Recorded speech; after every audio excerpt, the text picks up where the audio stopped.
This is Raider Alpha 6. Raider Alpha 6, over. Raider Alpha 6, Raider Alpha 6, long bid, Dustoff control, over. This is Raider Alpha 6. I have an urgent Dustoff mission. Coordinates Yankee Uniform 607895.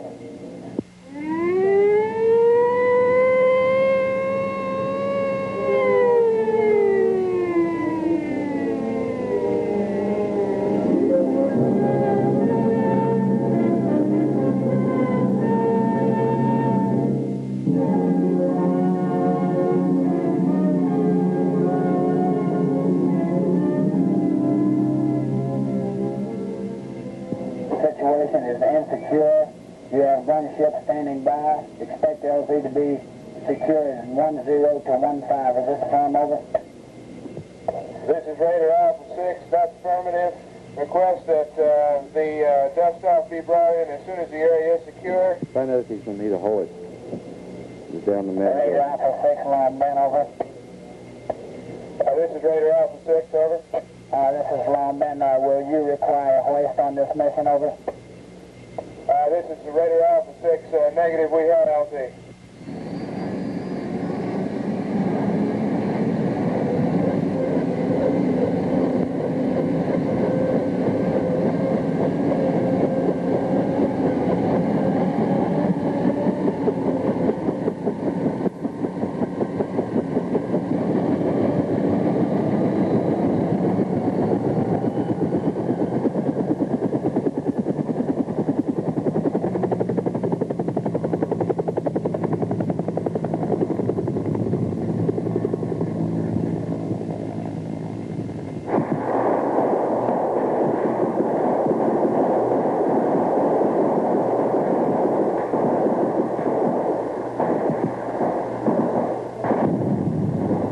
Soldier, the war is over, at least for a little while, the moment he is wounded. How soon he returns to the fight depends on how quickly he receives help and the kind of help he gets. In Vietnam, where ambulances come out of the sky, a wounded man is never far from a hospital and has the best in medical care all the way.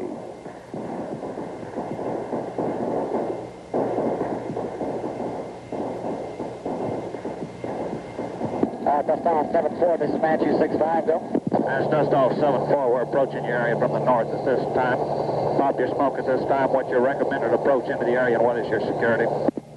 Roger, we are popping smoke at this time. Recommended direction of approach is from north to south. Tactical situation is the area is secure. That's Dustoff 7-4. Understand approach from north to south. I have green smoke. Roger, that's affirmative. We have green smoke, and your direction of approach is affirmative. That's Dustoff 7-4. I'm on final approach at this time. Let him know. Roger, we have someone out there to guide you in. 7-4. Okay, lock and load. We're on final approach at this time. Pick up the hedgerows on the left and right. Area is secure. We'll go in as tactical security is not secure. Pick up hedgerows left and right. Final approach. When an air ambulance is called in by the medic at the casualty site, it comes with enough equipment to provide immediate first aid, resuscitation, and stabilization. Litters and blankets, splint sets, tourniquets and dressings, an airway tube, Dextran and morphine are all on board. A portable resuscitator is also available to the aid man.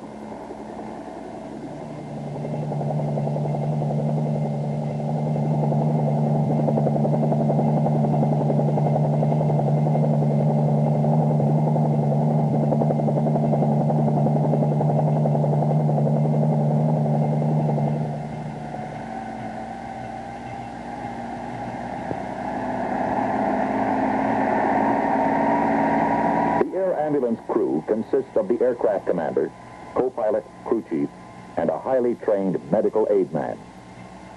In advanced schooling at the Medical Training Center in Fort Sam Houston, Texas, aid men learn to recognize vital signs and what they mean. They learn hemorrhage control, shock management, and airway maintenance.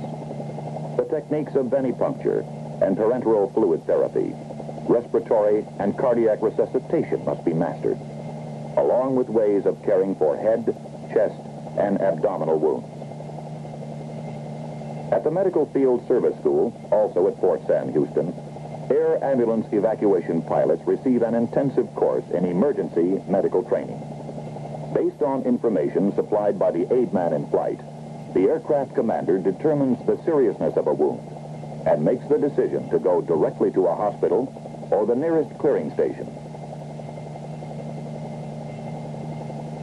The clearing station offers the air ambulance a place for those patients with injuries not serious enough to require hospitalization, or for those whose injuries are so serious they will not survive even the short trip to a hospital without more thorough stabilization.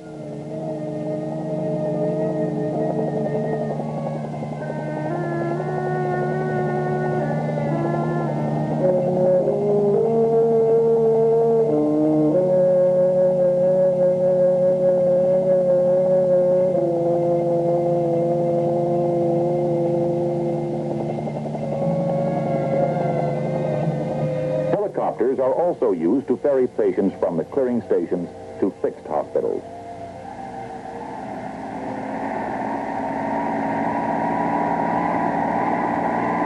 Autoclave 5. This is Dustoff 106, over. This is Autoclave 5, over. This is Dustoff 106. I'm presently on final for landing at your helipad. I have 3 litter and 4 ambulatory, all gunshot wounds. Request you be standing by the pad, over.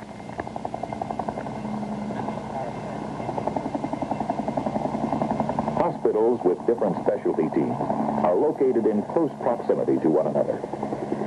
With the guidance of the Central Medical Regulating Authority, the pilot of an air ambulance has a chance to choose his landing site. Selection is made on the basis of the types of wounded being transported. In this manner, a casualty reaches definitive care in minimum time. Emergency rooms, whether of the aid station or clearing station variety or in a hospital, are fully capable of providing whole blood, intravenous fluids, and resuscitation. The hospital emergency room has the added support of a complete medical staff. There are radiologists to interpret x-rays and speed diagnosis. The equipment they have is new and capable of providing the expert with a most complete picture. In addition to the normal complement of general surgeons, anesthesiologists, and other operating room personnel, a hospital may have a neurosurgical team or a vascular team, or a specialist in plastic surgery, thoraco-abdominal repairs, or orthopedics. These teams are augmented by a complete nursing service. In addition, medical technicians are on hand equipped to continue the recovery that began with the aid man on the ground or in the Dustoff chopper.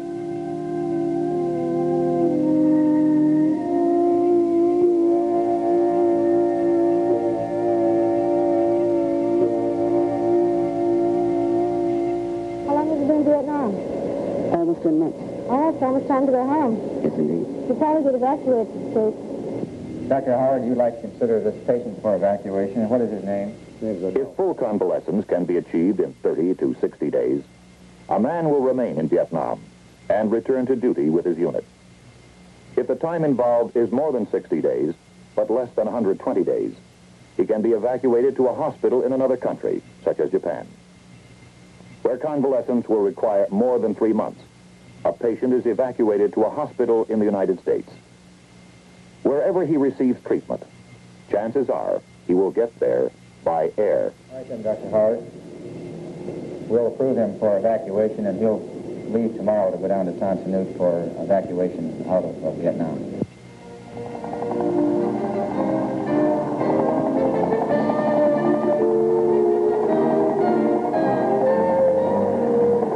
The evacuation of wounded by air is not a recent development.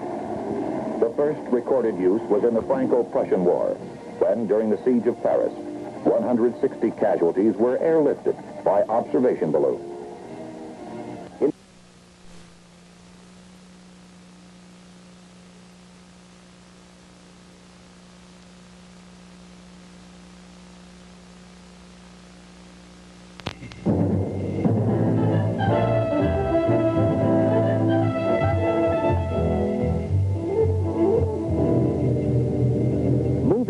and things from place to place has been a problem since the beginning of man.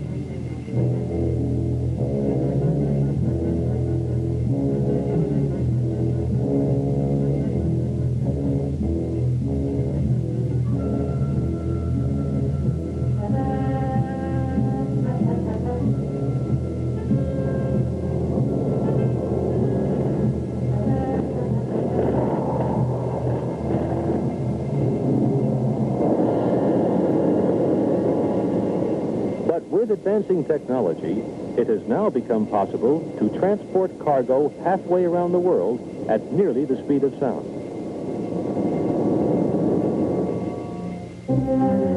And by fast container ships, with cargo packaged in shipping containers, which reduce pilferage, loss, and damage of cargo.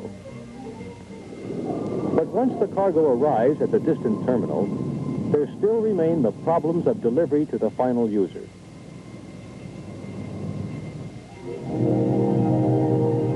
During periods of buildup, such as experienced in Vietnam, ships may be delayed for weeks while awaiting their turn for unloading. Port areas become overloaded.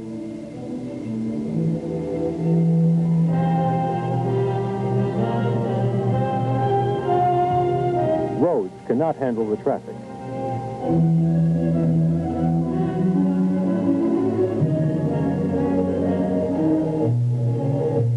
Cargo requires handling and rehandling as it moves along the supply route.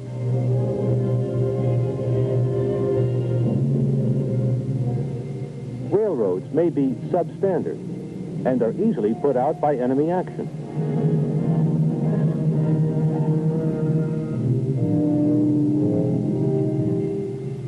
Warehouses must be built to store the inventory of equipment and supplies. To help solve the problems of huge stockpiles, the United States Army has introduced the concept of an inventory in motion. That is, a continuing movement of needed supplies to the troops who use them, with a minimum of storage and handling. The Army cargo helicopter has already proved its worth and versatility in its application to inventory in motion, by moving cargo directly from the point of arrival to the troops. This reduces storage requirements, rehandling time, and support personnel. Looking to the future, the Army started a project to further the logistic use of heavy lift helicopters. This is Project Log Lift.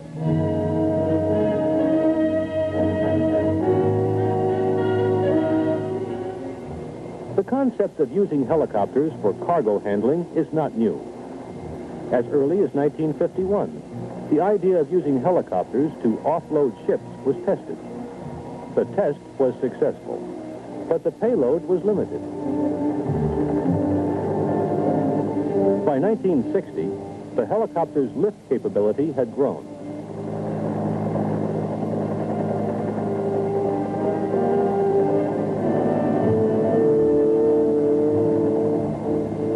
The helicopter is not limited to offloading ships at anchor. It performs equally as well with ships underway. In rough seas, the helicopter tends to float with the vessel on its support cushion of air, whereas two floating objects tend to pound against each other from wave action.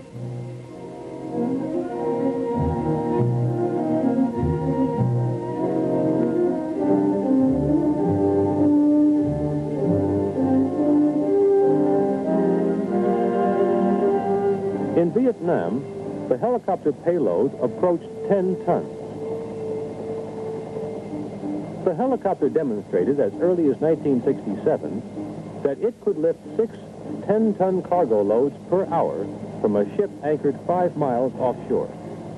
Here was a potential solution to the Army's problem.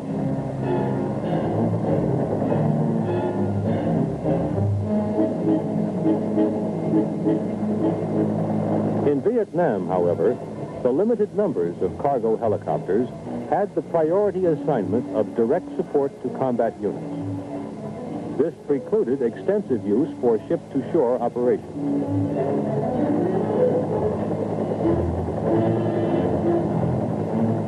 Concurrent with hauling cargo to combat units, helicopters assumed a major role in recovery operations.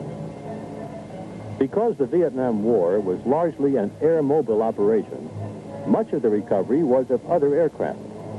More than 10,000 aircraft were recovered by helicopter, with a value of more than $2 billion. In the meantime, civilian versions of Army helicopters have been used increasingly in imaginative projects throughout the world. For example, the Canadian government, in its quest to provide a better standard of living in its far northern villages and to develop the economy of vast expanses, has been using helicopters for ship-to-shore delivery of supplies and equipment. No longer do ice flow and tide conditions affect the delivery of these supplies.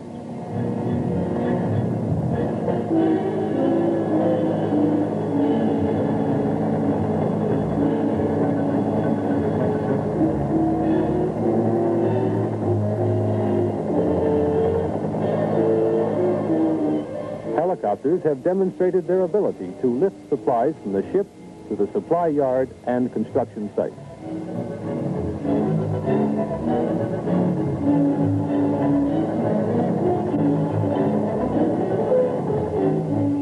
Despite adverse weather conditions, lift operations have continued with winds up to 60 knots.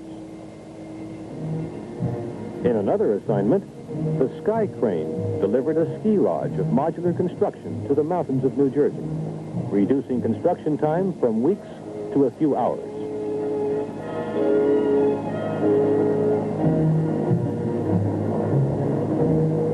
Tests are being made in flying production line houses, which are too large for transport by road, from the factory to the foundation.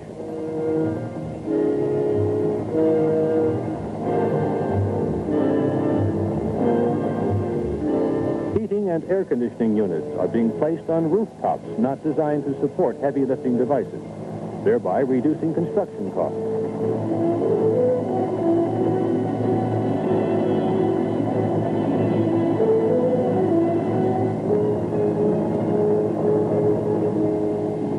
High-tension power line towers are being emplaced, eliminating the need for roads.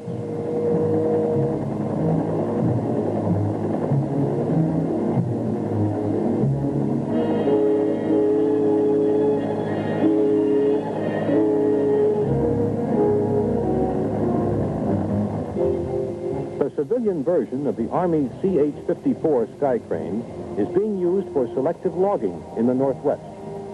Mature trees are extracted, leaving younger trees untouched. This reduces the need for constructing roads.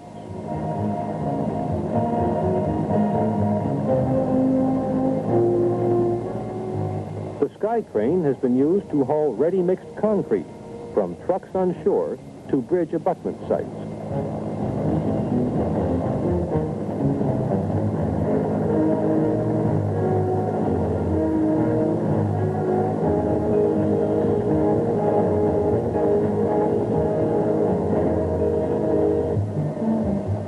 Under Project Log Lift, the Army is using present-day Chinooks and Sky Cranes to test concepts for use of the Army's future heavy-lift helicopter now under development.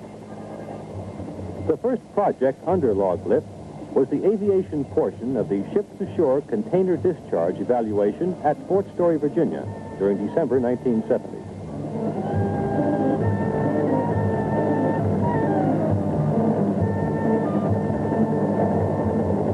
As part of this test, it was found that the helicopters could extract containers from the ship's cells when onboard gantry cranes were unavailable.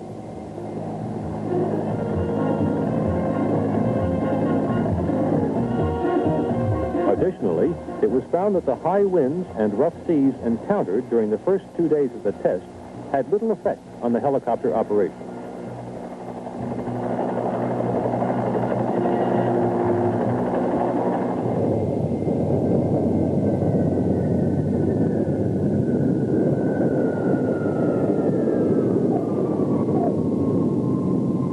The next project under Log Lift will be an airhead terminal clearance operation, in which the Army will test the helicopter's ability to move cargo from overseas terminals and forward air terminals to the user in the field, thus completing its inventory in motion cycle.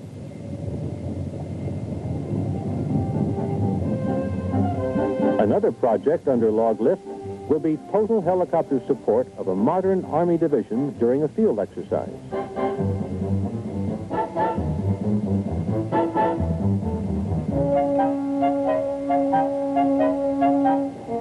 In preparation for introducing the Army's heavy lift helicopter with a payload of more than twice the lift capability of present-day helicopters, the Army under Project Log Lift has been looking into ways that the Army can take maximum advantage of the heavy lift helicopter in providing the best logistic support to the combat soldier. It is recognized that the heavy lift helicopter will be used in the combat support role. However, the majority of the time, it will be used in a logistic support role, moving unit equipment from ship to shore, offloading container ships, clearing priority cargo from major terminals, and from forward air terminals. And when communications become clogged, the heavy lift helicopter will lift fuel and supplies to the user. It will recover battle-damaged equipment, permitting early repair and return to action. This is an extension of the highly successful retrieval of equipment in Vietnam.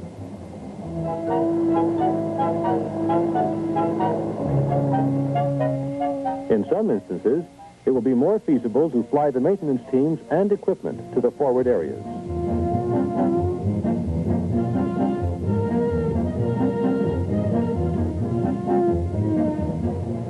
Medical facilities mounted in helicopter pods have proven effective in Vietnam, and the Army is providing medical and dental treatment for villages in Alaska. Rapid assembly of field hospitals using modular construction is an extension of today's technology. The possibilities for use of the heavy lift helicopter are endless for both military and civilian applications. They are limited only by man's ingenuity.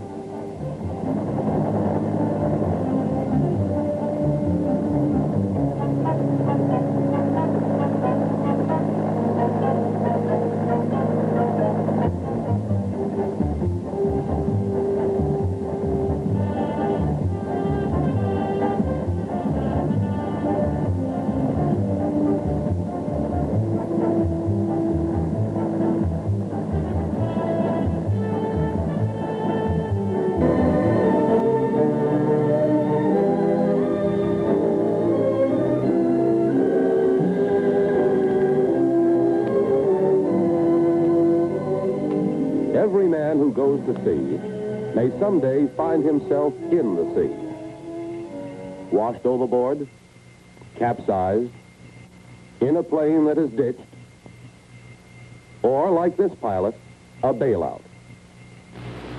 One of the best ways of getting you out of the sea is by helicopter. Helicopters fly many sea rescue missions each year. Most of them, better than 90%, are completely successful. There are three major factors involved in a rescue.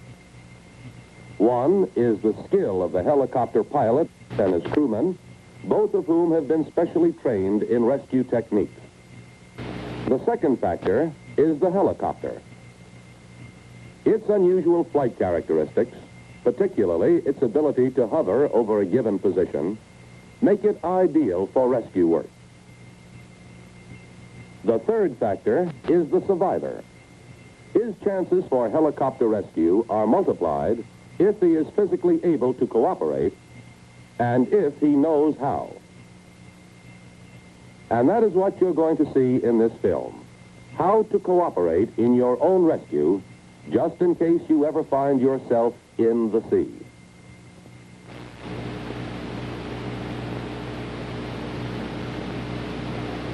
The first demonstration will be what a helicopter crew would classify as a routine rescue. The weather is good. The sea is moderate. The survivor is apparently uninjured. But this man is making his own rescue impossible. See that parachute he's still wearing? That chute is literally a death trap for the helicopter.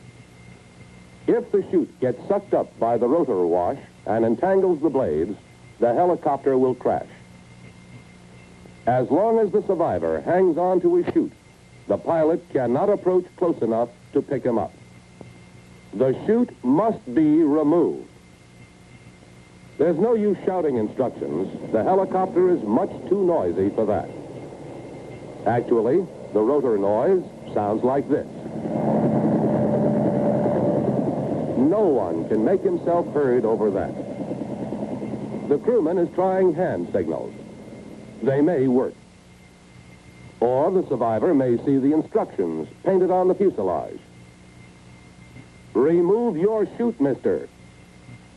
Remove your chute. That's it. Get out of that harness. He's still too close to the chute. He must get clear of it. Swim away. That's the idea. Get away from that chute. If the chute were billowing, the pilot would attempt to collapse it with the rotor wash. Now that the survivor is in the clear, the helicopter crew can move in to pick him up. The rescue seat is lowered so that it will enter the water some distance away from the survivor. This is standard procedure. It discharges static electricity that may have collected in the helicopter and thus avoids igniting any gasoline that may be on the water. Also, dragging the seat through the water slows it down so the survivor won't be hit while the pilot maneuvers the helicopter into position directly overhead. At this point, each of the three men has a specific job to do. The pilot keeps his eyes on the horizon, the only visual point of reference he has in order to hover steadily.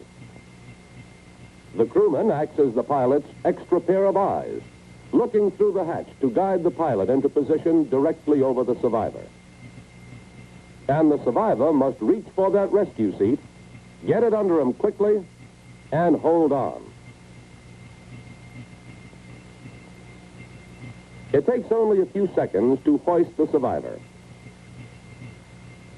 Once in the cabin, he must remain on the rescue seat until the crewman has time to secure the hatch, putting solid deck under him.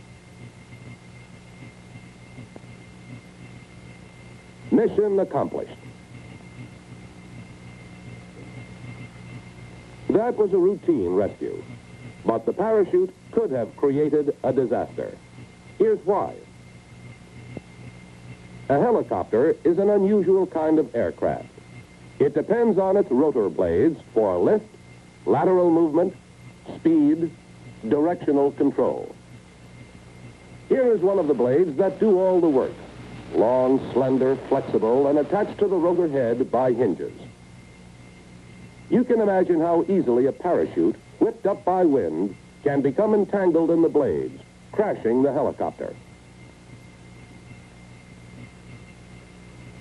A parachute that has not been deployed is potentially just as dangerous because of the automatic opening device. If the lollipop or ripcord handle catches against any surface, the chute may open. You probably noticed earlier how small the hatch in the helicopter is. This frame is built to the same dimensions, and it faces in the same direction as the helicopter in the background. The demonstrator is wearing a chute with an automatic opening device. As he comes through the bop-up hatch, he's bound to strike its sides.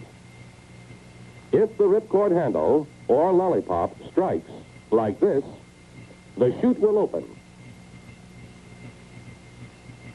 And under flight conditions, it can be sucked into the whirling rotor blades. The shroud lines of the chute can also cause trouble. During one mission, a crewman went down on the hoist cable to cut away the parachute from a disabled survivor. Shroud lines became fouled with the cable. Both men were drowned, and this was their death trap. So one fundamental rule for you to remember as a potential survivor is this. When the helicopter approaches, if you haven't already done so, remove your chute.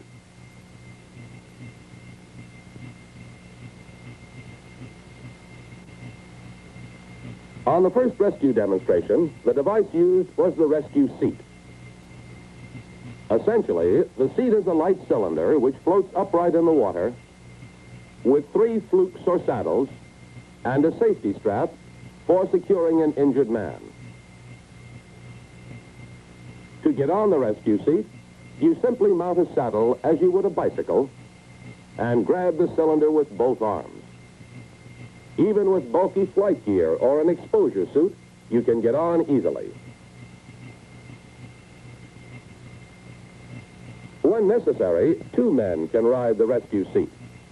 However, some hoists have a weight limit of 400 pounds, and under certain weather conditions, extreme heat and humidity, the lifting capacity of the helicopter itself is sharply reduced.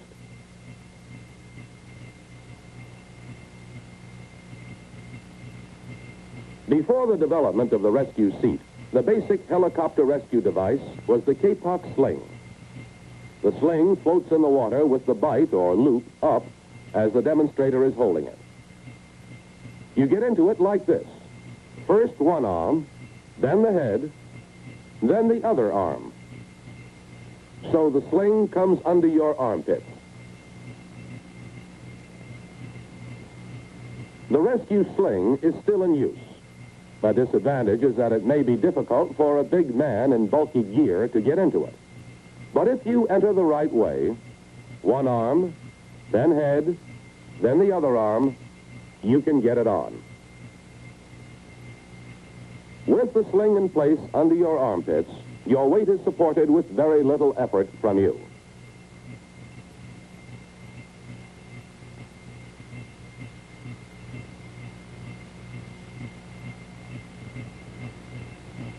Our second demonstration deals with the techniques of immobile rescue as required for injured survivors. In immobile rescues, a rescue net may be used. This is a demonstration using a dummy of one type of net, the scoop net. In actual operation, getting a net under an injured man may be quite a problem. Continued research is being conducted to improve this type of rescue device. Besides guiding the pilot, the crewman now has to maneuver the net by moving the flexible cable, like fishing without a pole. If the injured survivor is still conscious and can move at all, he can speed up his rescue by slipping into the net. Once in the net, the survivor can be hoisted clear of the water and flown off to safety.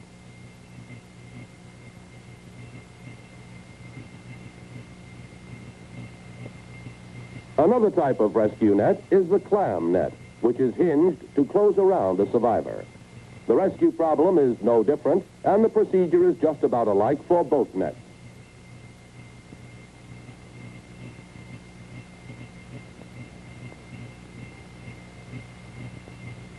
If a survivor is unconscious or injured so as to be completely unable to help himself, and there is a reason why the rescue net can't be used, like in this instance of a deployed parachute, a crewman must go into the water after him. As you have seen, there is more chance for successful rescue when the pilot has the crewman's eyes to guide him and the crewman's hands to operate the hatch and the hoist. Remember, the pilot is operating 5 controls at once, just to maintain a hovering position over a moving target in the open sea. However, if necessary, the crewman will be committed with a life raft, a pair of webbing cutters for cutting away the parachute, and a safety strap to secure the survivor to the rescue seat.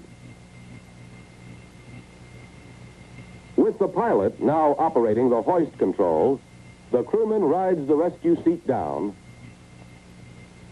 entering the water upwind of the survivor.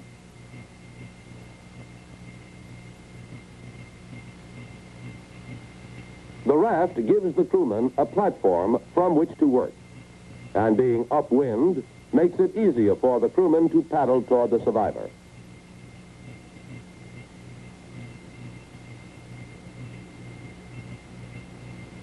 The crewman's first job is to cut away the parachute harness with the webbing cutters.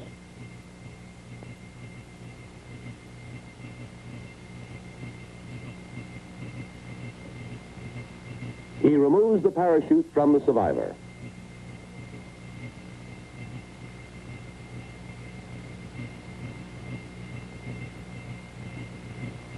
When the crewman and survivor are far enough from the chute for the helicopter to approach safely, he signals for the rescue seat. Without a crewman to guide him, the pilot will have difficulty making the approach.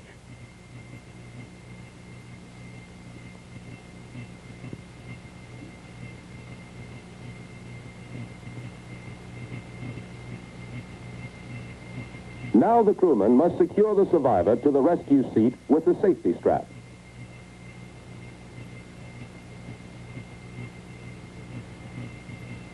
Next, he must get two of the saddles between the survivor's legs. Then the crewman mounts the other saddle of the seat and signals the pilot to hoist away. As soon as the pilot gets the signal from his crewman, he commences hoisting.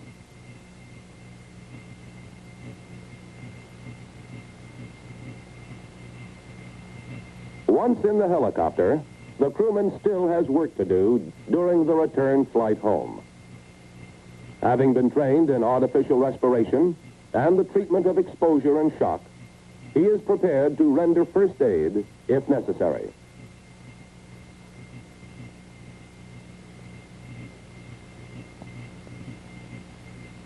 Multiple rescue is the third classification of rescues by helicopter. This involves two or more survivors and usually some complications. In this demonstration, there are 3 men in the water, 2 of them able to help themselves and 1 injured, and 1 helicopter on its way to their rescue. Now, put yourself in this man's place. You have just escaped from a ditched plane. You're okay, but 1 man is hurt. The other man may be in shock.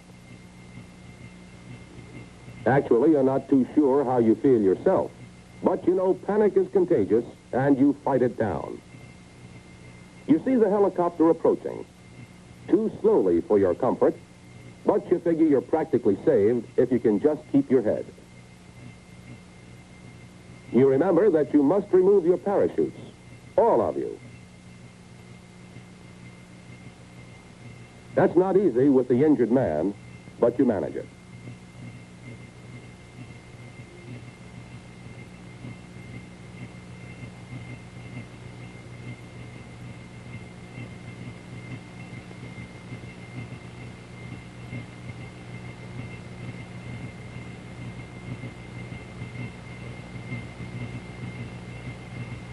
You see the rescue seat lowered into the water, far enough away from you to ground it safely. It's dragged through the water toward you. The first thing is to get the injured man up. You put 2 of the saddles between his legs and secure him to the rescue seat with the safety strap.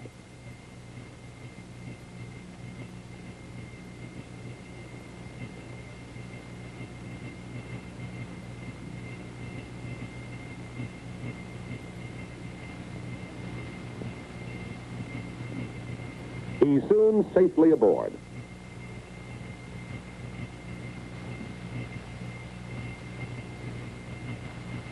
Of the 2 left, you figure that you can wait it out better than the other man, so he goes up next.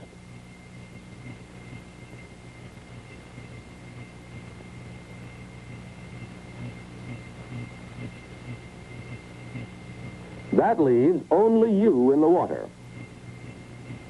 When you see the hatch close, you know they had to do that before your companion could be taken off the rescue seat, and you wait patiently. But the hatch doesn't open, Instead, the crewman appears and tries to tell you something. This one isn't easy to take. The helicopter has a limited lifting capacity. In this situation, 2 passengers are all it can carry. The crewman is telling you to wait with a life raft for company. You inflate the life raft.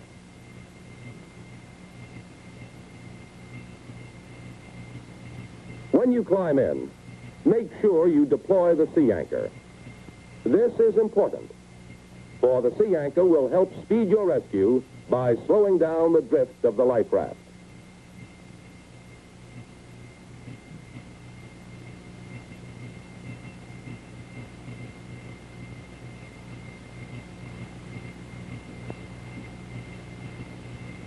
As soon as you sight the helicopter returning, there's one more helpful thing you can do. Light your day signal flare. This will locate your position and will indicate wind direction to the pilot.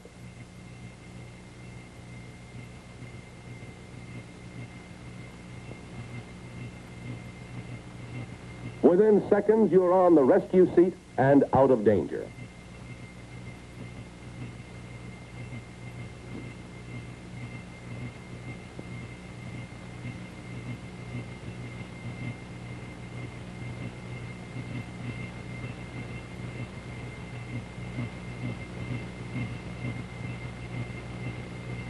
In this film, you have been shown how to be rescued at sea by helicopter. 3 types of helicopter rescues were demonstrated. The routine rescue of an able man, the immobile rescue involving a disabled man, and the multiple rescue.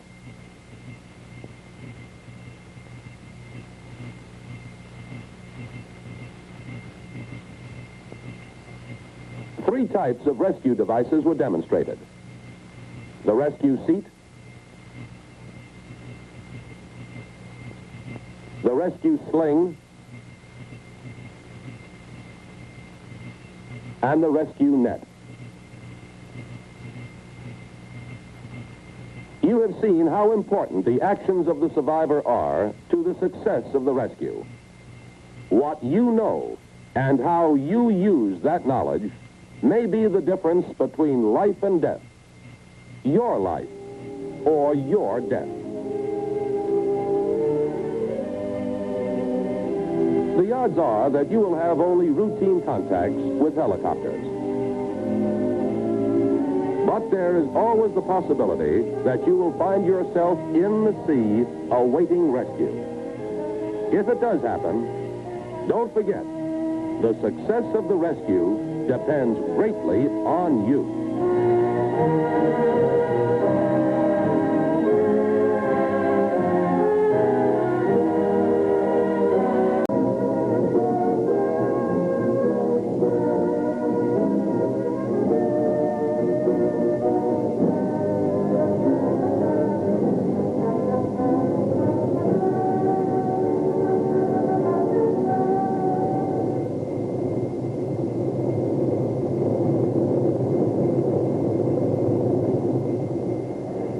This is the type work the OH-6 was designed for. Operation in the field with an ability to land and take off from very small and unprepared areas. Field operation is the principal subject of this film. But first, we must learn how the OH-6 is handled in 2 important maneuvers: maximum performance takeoff and steep approach. These maneuvers are 2 essentials of confined area operation. Every helicopter has somewhat different maximum performance takeoff characteristics and requirements. Power requirements in the OH-6 call for twist grip full open to provide an N2 tack reading of 103%. During the climb, collective pitch must be skillfully manipulated to obtain the desired torque pressure. These are the basic requirements. We'll cover the fine points in a demonstration takeoff over an 80-foot barrier with the aircraft 50 feet from the barrier. With the cyclic in the neutral position, slowly increase RPM to obtain the desired N2 reading of 103% N2 RPM.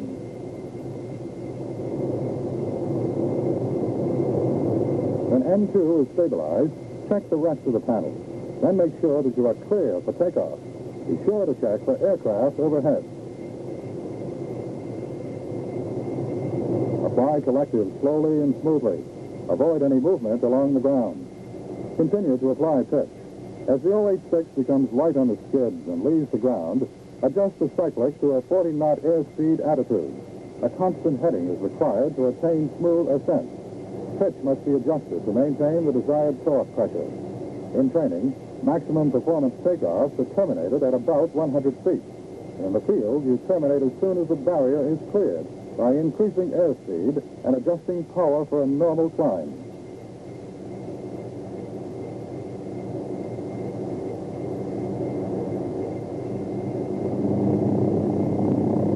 As we watch a maximum performance takeoff, we can readily see that the maneuver differs from normal takeoff only in the fact that a gain in altitude is favored over a gain in airspeed.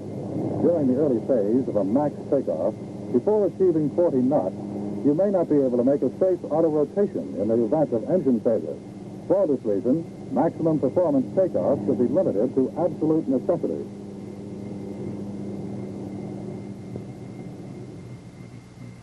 For the steep approach usually required in confined area operation, twist whip should be full open.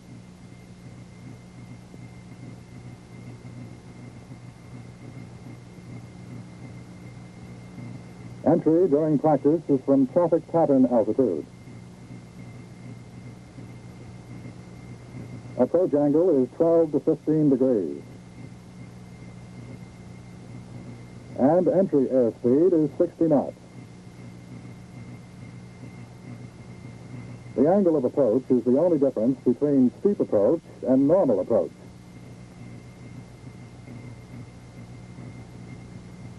Both types of approach are made at an altitude of 300 feet or traffic altitude.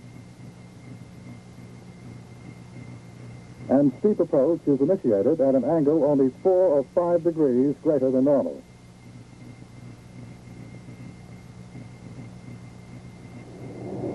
With practice, you will learn to recognize the sight pictures for the 086. Each aviator will have a slightly different point of view depending on his height. The normal approach, 8 to 10 degrees sight picture, will look about like this. To reach the steep approach entry point, continue beyond the normal approach sight picture until your intended touchdown point looks about like this. To make the steeper descent, a greater reduction of collective pitch is normally required. Airspeed should be kept as closely to 60 knots as possible. A straight angle of descent is maintained by adjustment of collective. The helicopter may be crabbed to maintain a straight ground track above 50 feet. When you reach the point where ground speed and rate of closure seem to increase, adjust airspeed to the pace of a brisk walk. Maintain this rate of closure until translational lift starts to decrease. Apply power to compensate for loss of lift and gradually reduce forward speed to come to a halt on or above the intended touchdown point. Steep approach differs from normal approach only in angle of descent. The steeper angle of descent requires closer monitoring of rate of descent and rate of closure.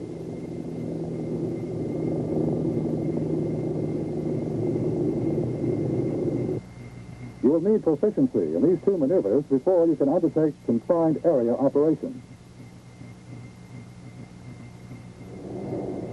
And in confined area operation, you must also be able to evaluate the area and plan every move you will make in getting into and out of it. Every forest clearing presents its own particular problems. Built-up areas present a completely different set of problems. Are there almost invisible wires or antenna masts? Is there an adequate avenue of approach and landing? Is there sufficient room to safely maneuver the aircraft into a good takeoff position? To answer these questions, you must be able to formulate a sound plan for landing, ground movement, and takeoff. To guide you in confined area operation, you can use the proven 5-step procedure.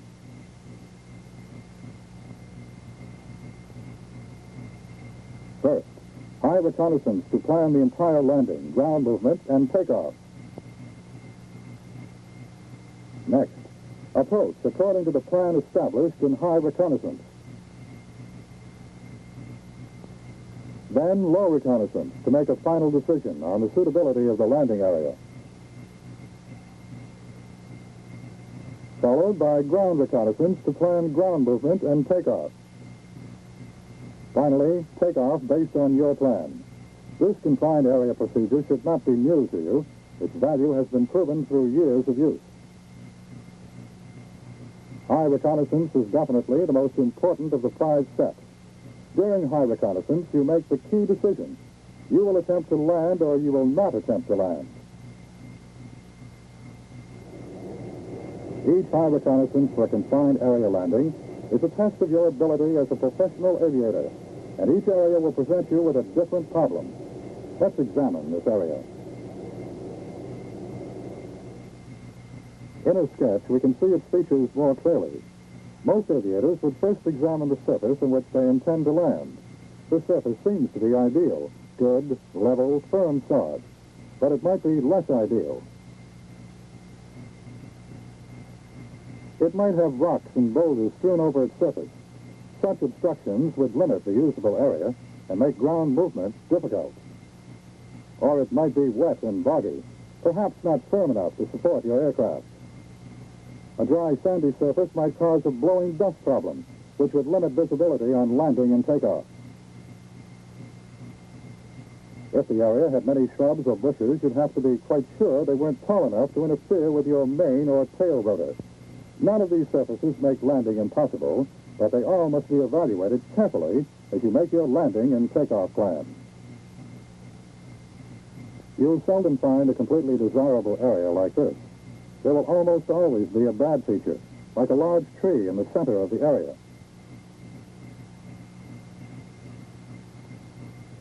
Or a building with fences which obstruct part of the area.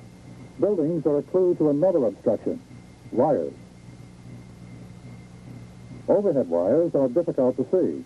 Poles may be difficult to see, but they are your very best clue to wire. In the vicinity of buildings, even deserted structures, you'll frequently find wires.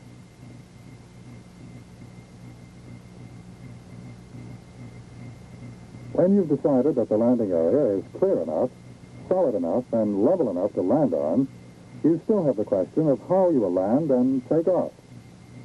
In answering that question, you will have to take into consideration the wind direction, velocity, and consistency. If, for example, the wind was toward the tall trees at a velocity of 10 to 15 knots, you might consider an approach over the trees, even though they are the tallest barrier.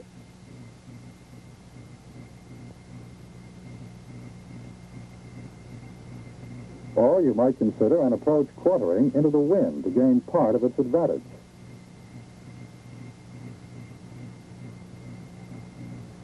But if there was only a 4 or 5 knot wind in this direction, you might consider a downwind approach to avoid the tall trees.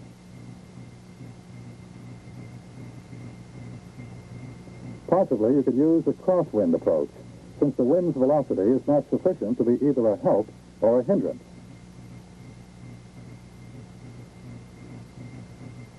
Wind direction and velocity are important factors, but wind consistency is perhaps more important. A wind blowing at a consistent or continual 10 knots can be a definite help or a definite hindrance depending on its direction. But a wind which is inconsistent and constantly gusts over a wide range can be very dangerous. In a severe gusting situation, confined area landing and takeoff should be attempted with extreme caution.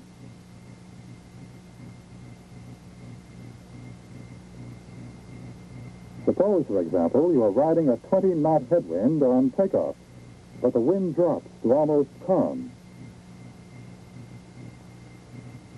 With that additional lift gone, you might just make it over the barrier, or you might not.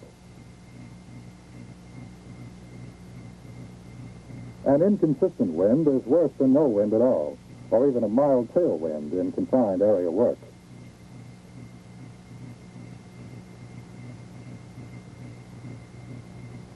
One more wind factor which must be taken into account during high reconnaissance is a phenomenon called lee effect.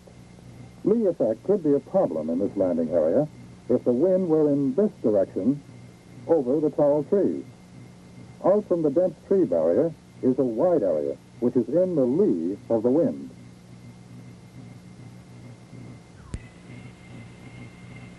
In this area, the wind is masked or blocked. Although there may be a 20-knot wind above the trees, the wind at ground level is nearly calm. Making a normal to steep approach will be tricky. If a sudden drop in wind velocity is anticipated, it can be compensated for without difficulty. If it is not anticipated, the sudden loss of 20 knots of effective airspeed could cause falling through or loss of control. While tall trees can mask the wind, steep hills or tall buildings may have a considerably more noticeable lee effect. On the lee side of a hill, the effect can cause a marked downdraft, which is particularly dangerous in the initial phase of a takeoff or the final phase of landing. In high recon, you must consider wind, terrain, and barriers. You must plan your approach and takeoff path. Takeoff should be visualized before landing. Final takeoff plans can wait until you're on the ground, but you must be sure you can take off. You must also consider your aircraft's gross weight. You must know the actual weight to properly evaluate the situation. In confined areas, the fuel load, equipment, and passengers must be kept within minimum safe limits. When all of the factors in high reconnaissance have been considered and a firm plan has been formulated, approach is undertaken. It may vary from normal to steep. Approach should never be any steeper than necessary to clear barriers. During approach, you perform your low reconnaissance.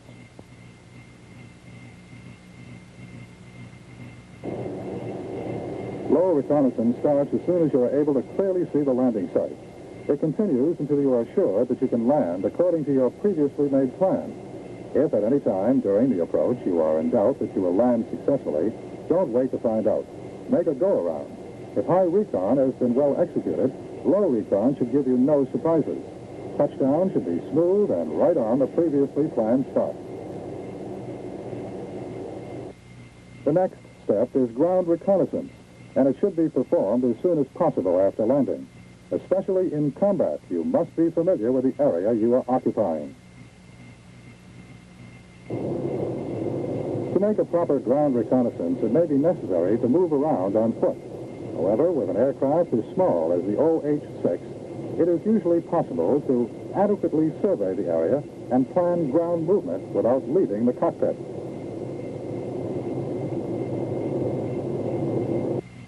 Movement around obstacles is easier in the OH-6 than in many other rotary wing aircraft.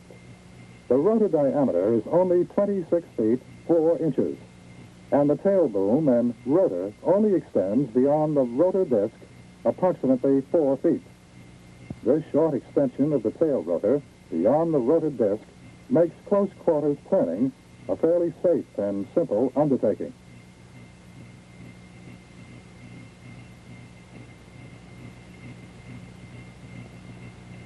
The best technique for moving between two obstacles is to move as close to one of them as you can while observing your rotor tip path.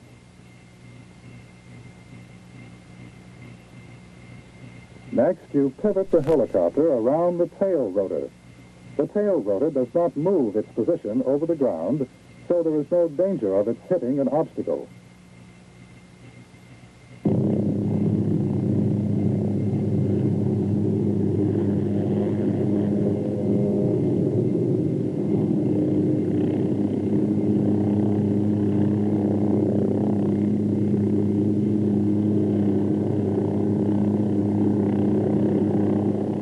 If you are going to take off immediately, move the helicopter to the takeoff position as soon as you are assured your ground movement and takeoff plans are adequate. If you are going to remain for more than a few minutes, there could be a wind shift and another takeoff point might be more desirable. Takeoff will vary between normal and maximum performance. In confined area takeoff, a tried and true rule should always be used. it's always better to clear a barrier with a safe margin and a good reserve of power than to clear by a wide margin with no reserve power.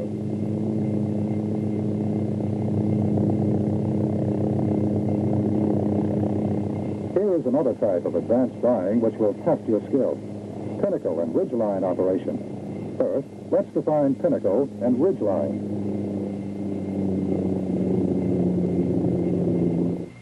A pinnacle may be a mountain peak with the terrain falling away for thousands of feet on all sides. A pinnacle can also be a small but steep hill. Whatever its height, a pinnacle landing site is a small site where the terrain drops away abruptly on all sides. A ridgeline is an area where the land falls away on one or two sides, such as a bluff, a precipice, or a saddle. Ridgelines and pinnacles present a landing problem, primarily because of the effect which they have on the wind. Wind from any direction must flow up one side and then down the other. On the pinnacle, there is an area of severe turbulence at the upwind edge, where the wind rolls over the top of the slope. At the downwind edge, there is a severe downdraft where the wind falls over the downward slope. All across the pinnacle surface, the wind is turbulent and inconsistent in velocity. On tall mountain pinnacles, the wind blows almost continually, with practically no periods of calm. Winds at these heights frequently have very high velocity. Though lower pinnacles are not so subject to continual high-velocity winds, the wind pattern is just the same. On the hill's pinnacle, there is an updraft on the windward slope, turbulence at the upwind edge, turbulence and inconsistency across the top, and a downdraft at the downwind edge. Obviously, it is important to know the wind direction and velocity in pinnacle operation.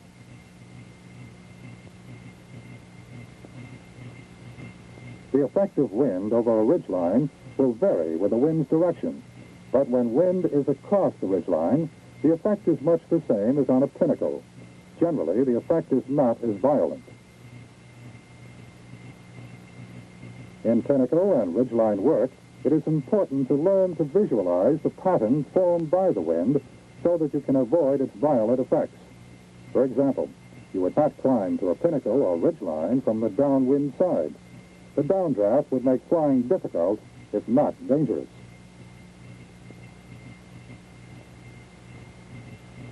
A climb on the upwind side would give you the benefit of the updraft. High reconnaissance should be made with sufficient altitude to avoid the turbulence. After estimating wind velocity, try to form a mental picture of the pattern of eddies, updrafts, and downdrafts the wind is forming in the area. Without these erratic air currents, landing on a pinnacle would be no harder than landing on an airfield.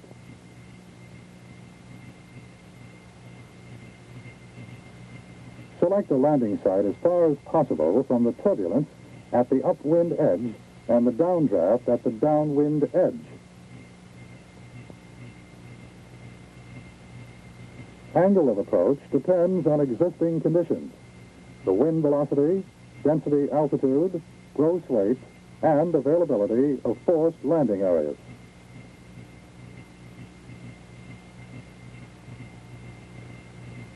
Approach angle may be anywhere from shallow to steep. It should be remembered, however, that a shallow to normal approach provides greater control of the helicopter. On pinnacle landing, low reconnaissance should be very thorough. Don't hesitate.